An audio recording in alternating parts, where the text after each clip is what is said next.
Uma questão de gráfico que é a 7, que diz: é fornecido a massa gasosa que faz sua temperatura passar de 100 Kelvin para 200. O gráfico pressão por volume é mostrado na figura. Então a gente tem aqui o gráfico, né, da seguinte transformação. Aí, que tipo de transformação ocorreu? A gente analisa no gráfico, a gente percebe que, veja que a pressão ela se alterou, né? Estava de 0,5 e subiu para Px. Se isso aconteceu aqui, ó, então a gente sabe que não é uma transformação isobárica, pois isobárica a pressão se mantém constante.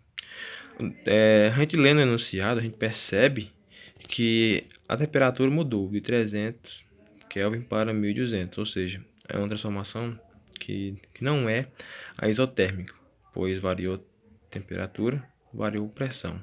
Então, a única variável que se manteve constante, a gente percebe aqui, ó, que foi o volume, né, que sempre se manteve 10. Então, se isso ocorre, questão aqui já traz a resposta, que é uma transformação, pessoal, isovolumétrica, ou seja, iso quer dizer igual, volumétrica, volume, ou seja, é uma transformação volumétrica, iso, né, quer dizer mesma coisa, igual.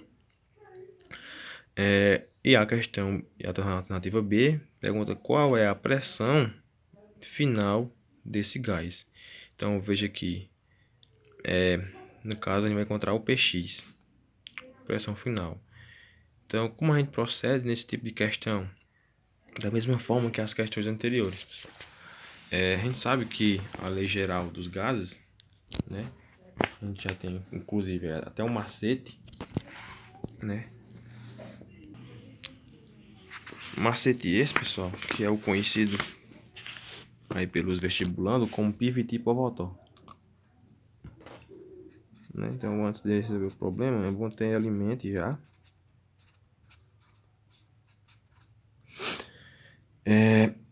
A gente sabe, lendo a questão 7, que a transformação isovolumétrica, ou seja, o volume, né, permaneceu constante antes e depois. Então,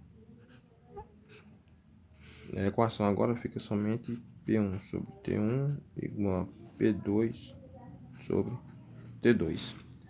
Durante o enunciado, a gente sabe que a temperatura ela mudou, né? Ela foi de 300, né? 300 para 1200. Então, automaticamente aqui vou substituir no lugar do T1, que vou colocar 300, certo? E o T2 passou a ser 1200.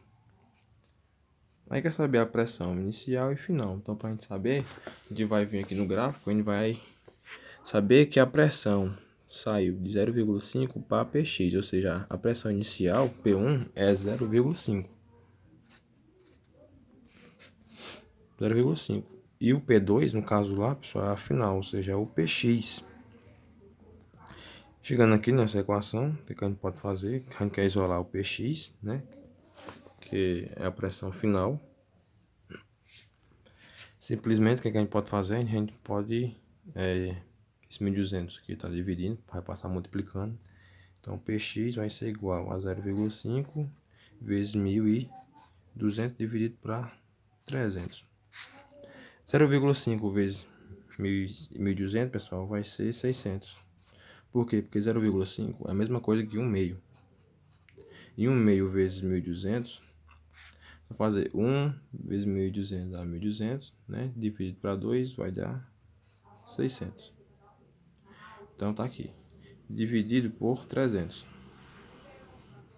Então, quando eu cortar aqui fica 6 dividido para 3, que é igual a 2. Ou seja, a pressão final, que é o P2, vai ser 2 atm. Lembrando, pessoal, que isso aqui é a correção da atividade de vocês, né? Então, eu sugiro que vocês aí tentem resolver as demais. Vamos fazer essa 10 também, que diz que um recipiente contém certa massa de gás que a temperatura de 27 graus ocupa o volume de 15. Ao sofrer uma transformação isobárica, ou seja, transformação onde a pressão mantém constante, né? O volume passa a ser 20. Então, determine a variação de temperatura desse gás. Então, pessoal, novamente a gente escreve a formulazinha. Dividir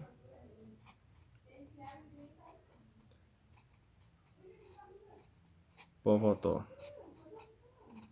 Só que a questão informa, né, a gente lendo que é uma transformação, ó, isobárica, ou seja, a pressão, pessoal, ela se mantém constante, certo? Então, se a pressão se mantém constante, então corta a pressão e fica somente essa fórmula aqui, ó, certo?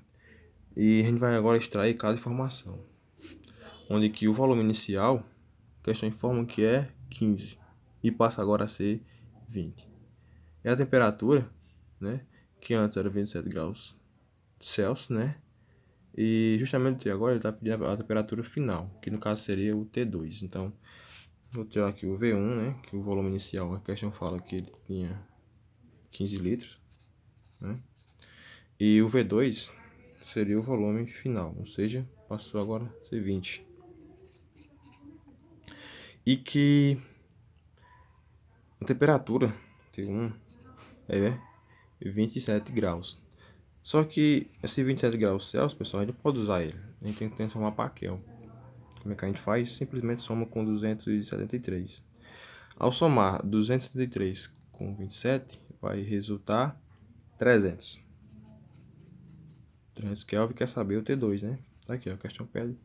Determine a variação desse gás, né? Então, a gente vai encontrar a temperatura final, né? E fazer a diferença entre as temperaturas. Então, resolvendo aqui, nosso V1 é 15 sobre T1, que é 300. Vai ser igual ao V2, que agora é 20, né? Sobre T2, que eu não sei quanto é. A gente vai saber agora. Onde que, primeiramente, a gente vai fazer multiplicar em cruz aqui, né? T2 fica 15 vezes T2. É 20 vezes 300. Ou seja, T2 vai ser 20 vezes 300. 15 está multiplicando, vai passar dividindo. Certo? Como é que a gente pode fazer esse cálculo aqui de maneira mais rápida? T2 vai ser 20 vezes 300, né? 15 é a mesma coisa que 3 vezes 5, não é isso? O que a gente pode fazer? 300 dividir por 3, que dá 100. E 20 dividido para 5, a gente sabe que é 4. Né? Então, simplificando aqui, né? Simplificou, restando apenas 100 vezes 4, que vai dar 400 Kelvin. Logo, a variação, que é o que a questão está pedindo, a variação de temperatura, né? Que a temperatura, a variação de temperatura vai ser a temperatura final menos a inicial, certo? A temperatura final é 400, a inicial era 300, 400 menos 300 vai dar 100 Kelvin. Isso aqui é a nossa variação de temperatura.